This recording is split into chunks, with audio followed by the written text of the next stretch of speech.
Welcome to the Headley Highlight Show's News Roundup. The News Roundup is a slight deviation from my weekly Headspaces, and it's a collection of thoughts and musings I have all about what's happening in the news. So I hope you like it and give me your thoughts afterwards.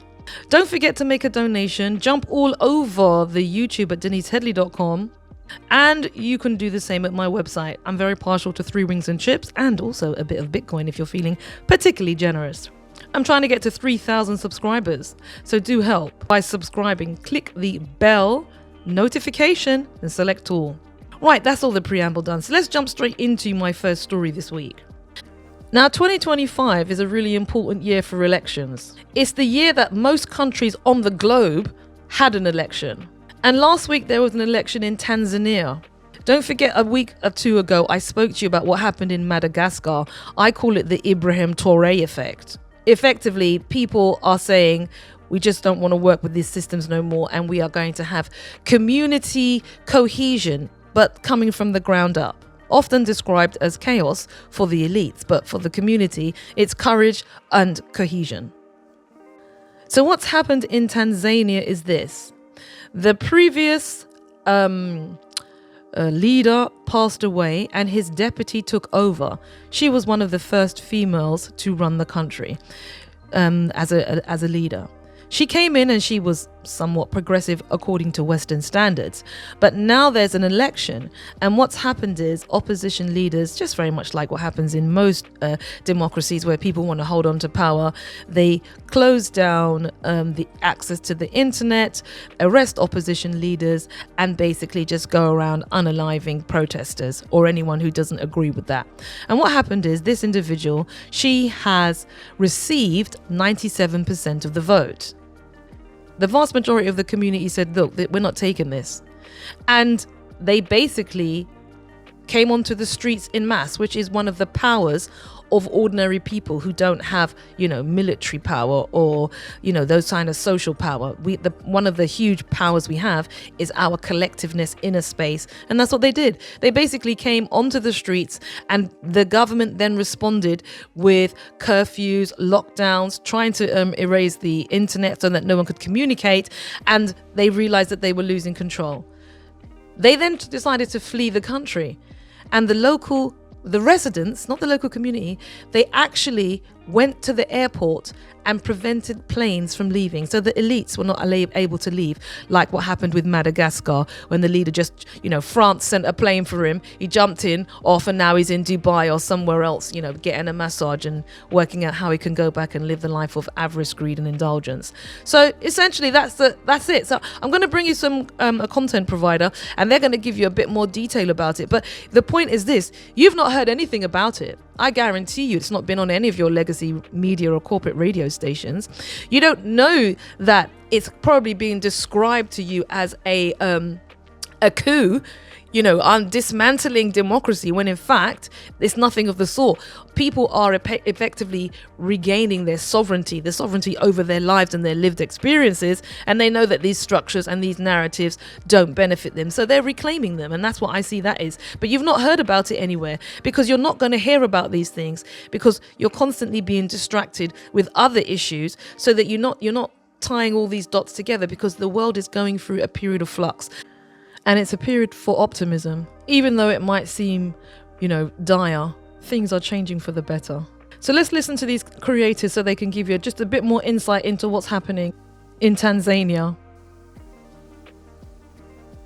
The footage that is coming out of Tanzania right now. This is the people of Tanzania storming the airport to stop the elites from leaving the country after the election. Ultimately, the people of Tanzania right now have reached breaking point, and this is what it looks like when a nation refuses to be controlled. So what are we actually witnessing here? Well, Tanzania has just had one of the most controversial elections in modern history, an election where major opposition voices were silenced, where the playing field wasn't just uneven, it was bulldozed. And then magically, the government announced that they had a 98% victory.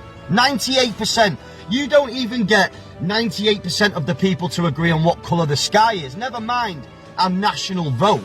So it is absolutely safe to say that the people of Tanzania saw it for what it is, a facade of democracy, not the reality of what this actually is. And they did what the people do when they have had enough. They stand up, they fill the streets, and they refused to be quiet. And what did the government do?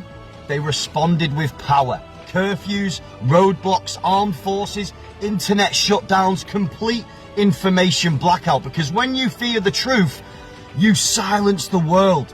This is a nation that is desperately trying to be heard, This isn't chaos. This is courage. This is what happens when the human spirit refuses to bow to corruption. This is honestly truly inspirational, The Brits should take note of this. This is real emotion, the real uprising of awakened souls. The airports are locked down, the government is scrambling, and people are pushing back against power at every single exit. Listen, this is truly inspirational. When rulers panic, the people rise, When truth erupts, the control crumbles. And listen, beautiful people, this isn't just Tanzania, This is a snapshot of a global moment, a world where systems are cracking and narratives are completely breaking. The people of the world are remembering how powerful they are when they stand together, We're seeing it everywhere. Political unrest, economic pressures, systems failing, and communities are totally waking up. Not chaos, absolute correction, This is humanity remembering itself. And if you're watching this thinking, whoa, something big is happening, you are right, beautiful people. This is the beginning. So yeah, the beautiful people of Tanzania, we see you, we hear you, and whether the cameras are rolling or not, the world is listening right now, because freedom isn't given, it's claimed. And yes, it was slightly dramatic with the music and the guy's oratory, but the central theme of what he was trying to get across is that a collective, large movement of people have made a correction in the system. They have effectively had the courage to make a change. And that's basically what's happened in Tanzania. And it's really important. I call this the Ibrahim Traoré effect as well. I don't know if I mentioned that earlier, but the same thing happened in Madagascar not too long ago. So what you can see is that so many countries in and around the area of East Africa and in other parts of the world. Let's not forget what's happening in Europe.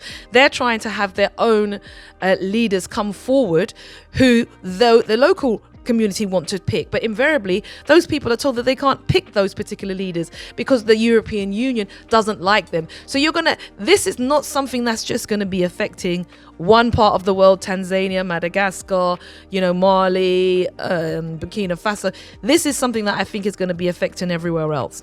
So let me jump onto another seismic story which relates to, in my opinion, another kind of cultural big sea change, and that's the election of the new mayor, Zoran Mamdani.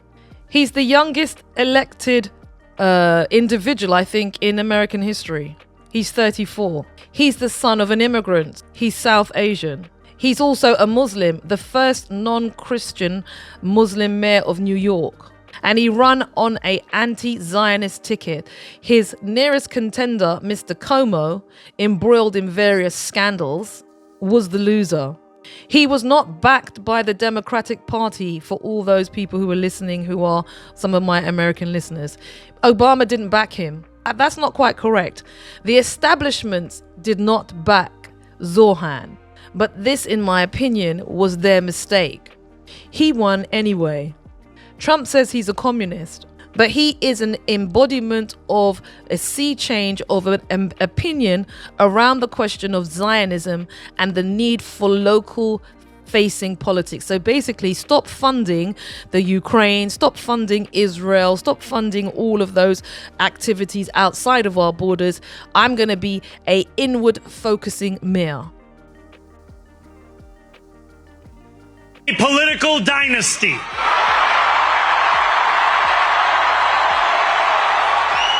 I wish Andrew Cuomo only the best in private life. But let tonight be the final time I utter his name. If anyone can show a nation betrayed by Donald Trump how to defeat him, it is the city that gave rise to him. This is not only how we stop Trump, it's how we stop the next one.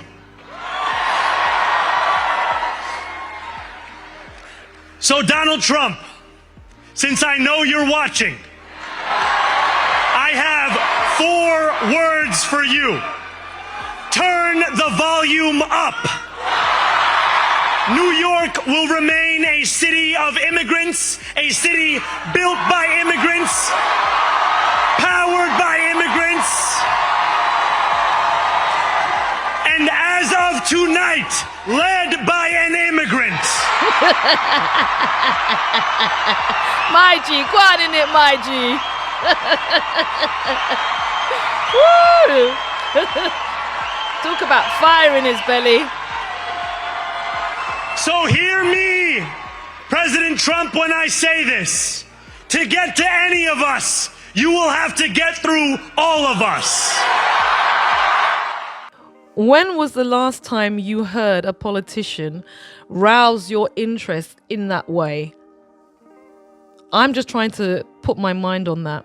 I did hear the new member of the Green Party. He's also another person with the name beginning Z, Zach Polanski of the Green Party. But those words were very much rousing. And I think it's a really important sea change that New York has elected Zoran Mamdani. He completely leaned into in the campaign all of the criticism of him, that he was Muslim, he was a person who was melanated, he wasn't born in the UK, he's from Uganda, and he cannot run for president because he was not born in the country, so he can't run for president. But he completely embraced all of the criticisms. And I think because of where America is in its own domestic policy, because don't forget, when Trump came in, he came in with an agenda to address domestic issues. And he's effectively, once again, being captured by the Zionists. He's tried to ease his way slightly out of the Ukraine. Now he's just selling the weapons to Europe and saying, they can just do with it what they want to do with it. But he hasn't fulfilled the domestic agenda. So I think that's one of the reasons why. And then there's the questions of the continued funding of the Zionist colonial outpost with the blue flag. And those things effectively have made, I think, the domestic appetite for someone like Zoran Mamdani more receptive. So what else have I got for you? Yes, what's happening in the Sudan? You would have seen recent reports about lots of people being unalived, but you're not going to be giving context or any historical perspective because it's always going to be characterized in a particular way for your consumption. So what I was doing was just trying to find a little bit of detail, and I've come across a creator who explains what's going on over there. And yes, there have been considerable numbers of unaliving of people. There are a number of players in this exercise, and he is going to explain it far more cogently than myself. Happening in Sudan is way worse than what's happening in Gaza. Did you just hear what I just said? What's happening in Gaza is nothing compared to what's happening in Sudan. And I know what you're thinking to yourself, if the situation is so bad in Sudan, why don't we talk about Sudan the same way we talk about Gaza? Why isn't the media covering stories in Sudan the same way they're covering stories in Gaza? That's because what's happening in Sudan is a lot more complicated, harder to create narratives over. And I'm going to show you this. I'm going to try and break it down. And even, trust me, if you thought the Israel-Palestine situation is hard to understand, this one is going to blow your mind. You see, since 1956, when Sudan gained its independence, they've always been struggling with instability in their region, right? Internal conflicts, civil wars, rebel groups trying to overthrow the government. But here's the thing, there was always a central government and there was an army that tried to maintain some level of peace and order in the country. Now, please, guys, this is very important for you guys to understand. In Sudan, there were always these small little military groups that were representing their groups of people, right? And the government had to try and keep those groups in check because those groups were obviously attempting to try and overthrow the government. Now, remember, these military groups or these rebel groups don't play by the rules. They play dirty because they don't care about human rights. And the government was struggling to keep these guys in check because they have to play by the rules. They are recognized by the international community, so they have to abide by human rights, they have to abide by international law. So they were struggling to keep these guys in check. So they came up with an idea. Why not take one of the most strongest of the military groups and then fund them to keep the other smaller military groups in check. So that's what they did. The group that they chose to fund and use was called the Janjaweed group, but obviously they had to rename it and call it the Rapid Support Forces. So they created a unit called the Rapid Support Forces, and then they absorbed the Janjaweed group and said, listen, we want you guys to operate under this name to try and keep all those other military groups in check. Now for some time it worked, but then eventually the Rapid Support Forces were like, listen, why do we need to take orders from the government? Why don't we take all the resources, find people we can trade with, and then we become the ruling government? And ladies and gentlemen, that is exactly what they did. The RSF managed to capture and control most of the resources in the region, and now they are on a mission to annihilate the Sudanese government and everyone that supports them. Now this is where we need to start talking about the basic makeup of the population of Sudan. You've got Arabic people that are basically a minority. Then you've got black people that are the majority in Sudan. Now you see, not all Arabic people support the RSF, but the majority, if not all, the black people in Sudan support the Sudanese government, because they know that if the Sudanese government does anything to harm them, the international community will look down on them. They will issue out sanctions. That is why the Sudanese people that are black support the government and not the RSF. Now this is where you guys are going to need to understand this. Not all Arabic people support the RSF, but majority of the black people support the Sudanese government. If not all black people support the Sudanese government. Now let's go back to what I said. The RSF are on a mission to annihilate the Sudanese government and everybody that supports them. So if everybody that supports them is black, that means the RSF 9 times out of 10 are targeting black people in Sudan. Now you're probably going to ask me, Mr. Chronic, who is funding the RSF if the RSF are against the government? Obviously the government has now cut supplies and resources to the RSF. This is where Sudan's accusations really kind of like get scary, because they are saying that the RSF are being funded by the UAE. Hence they tried to take the UAE to the ICJ. But here's the thing, the UAE did not sign the Genocide Convention. Basically the Genocide Convention kind of like mandates for countries to like play by the rules, right? You can take Israel to the ICJ because they signed the Genocide Convention. For whatever reason, they didn't sign the Genocide Convention, so now they took the case to the ICJ. The ICJ simply said, listen, the UAE didn't sign the Genocide Convention. We can't do anything. We're not saying that they haven't done anything wrong. We're saying that we cannot prosecute them because they didn't sign the Genocide Convention. And there are other players that are involved, but as it stands, I don't want to speculate. All I know is that's what happened. The Sudan government tried taking UAE to the ICJ, and it failed because the UAE did not sign the Genocide Convention. That's why the situation in Sudan is so horrible. It's different from the situation in Gaza, where we definitely know that, listen, the people of Gaza, the people of Palestine, they can understand that, listen, Israel can be held accountable. They know exactly the person that they're trying to hold accountable, and there are systems and controls that are in place to make sure that, listen, there's still some hope that Israel might be held accountable. But in the case of Sudan, they've got no one. Nothing. That is why so many Sudanese people are leaving the country. So many Sudanese people are being murdered. Over 40,000 people have lost their lives in Sudan. Majority being black people. I hate to make it about race. I hate making things about race, but when we're dealing with genocides and things of the like, we have to come to it. That's the situation that's happening in Sudan. I hope if you managed to make it so far to this video, shout out to you. I had to explain it so that you guys understand what's going down in Sudan. So maybe we can try and talk about it. Yes, that was a long video. And I did want us to have a bit more understanding about what's happening over there, because when I've been reading the media reports, you're not hearing that level of detail. And the UAE and other geopolitical players, including Russia and China, are also in the Sudan. So my final bit of news is going to be about domestic issues. So Rachel Reeves has been prepping us for tax rises. There have been briefings to test the response of the public, and we still have a couple of weeks before the budget actually touches down. But I thought it's also important to look at some of the choices that the government has already been making, and then you can determine whether or not you have confidence in any future projections and ambitions that they might have. Is British taxpayers' money being spent on? I want you to know how your money is being used.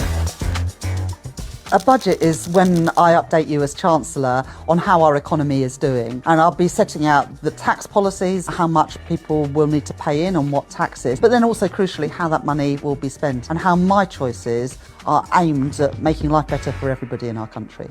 Rachel from accounts there, but why don't we take a look at some of the money, as she said, how she's spending money to make your lives better. Let's take a look at some of the big ones and where is the money going? Well, so far they've spent over £500 million on flying in over 37,000 Afghans from Afghanistan. And in addition to that, they're also planning on spending another £1.5 billion on flying in more Afghans from Afghanistan right until 2029.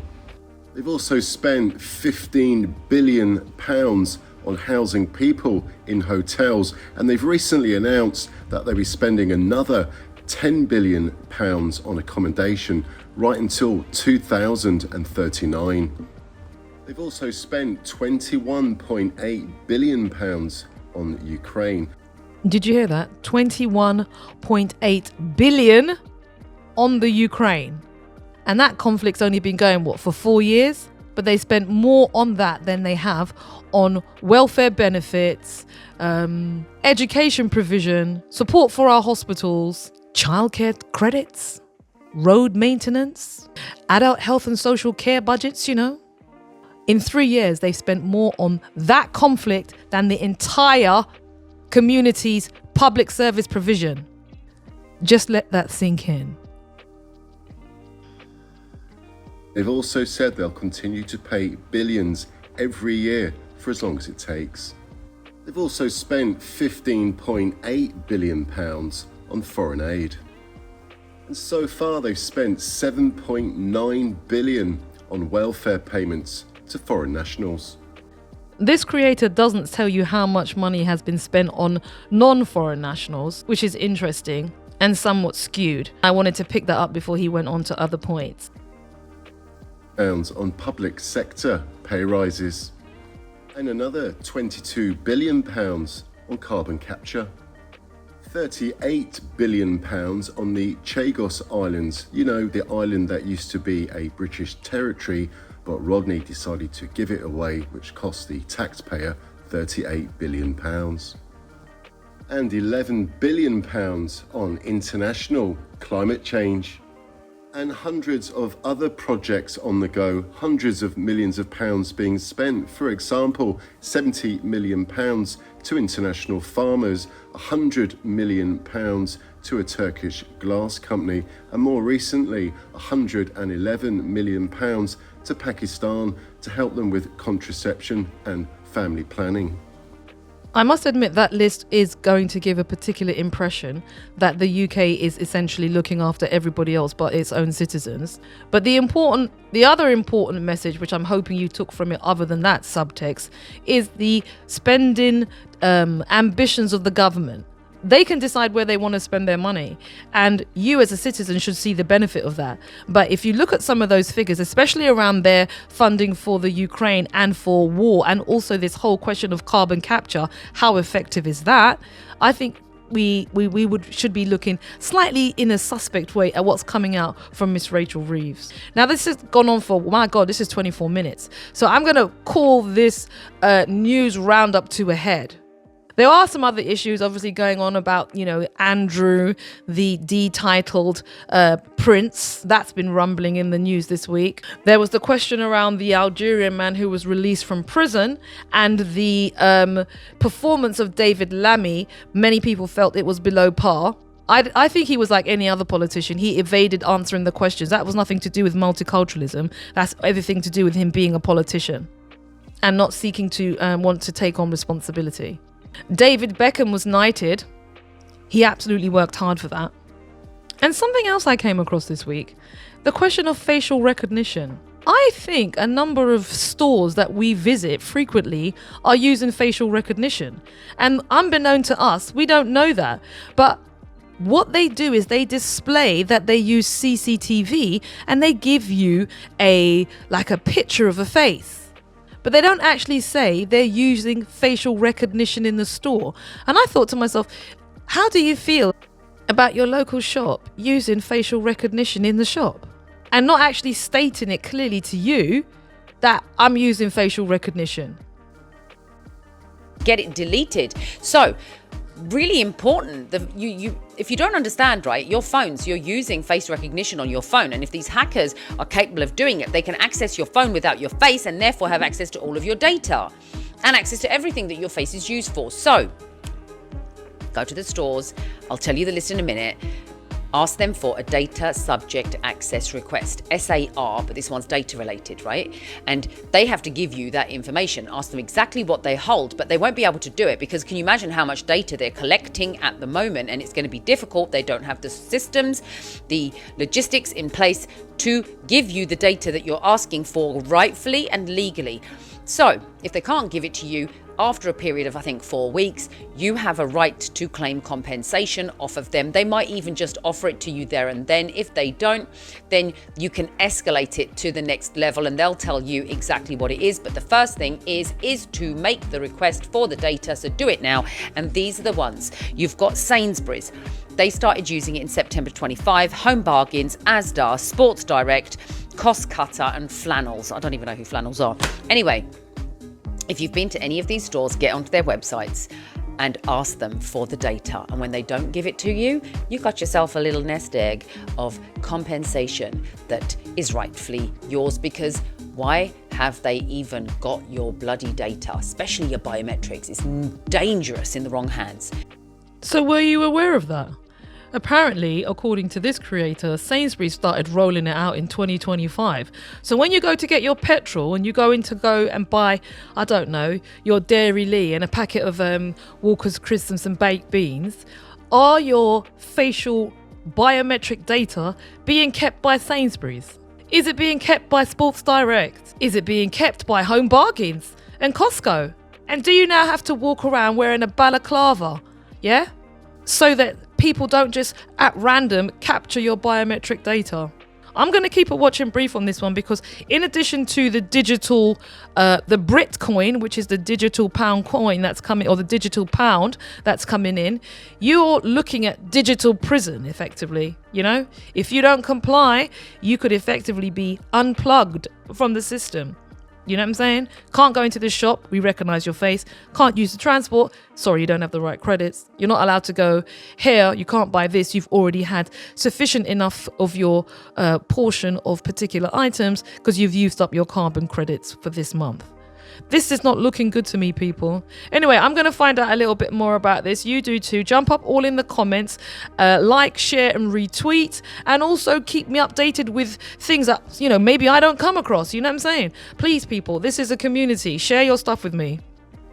Right, that's it. So don't forget, make a donation at deniseheadley.com. I'm going to see you next week, and hope you enjoyed it. Thank you for your listening ears, and cut. Ta!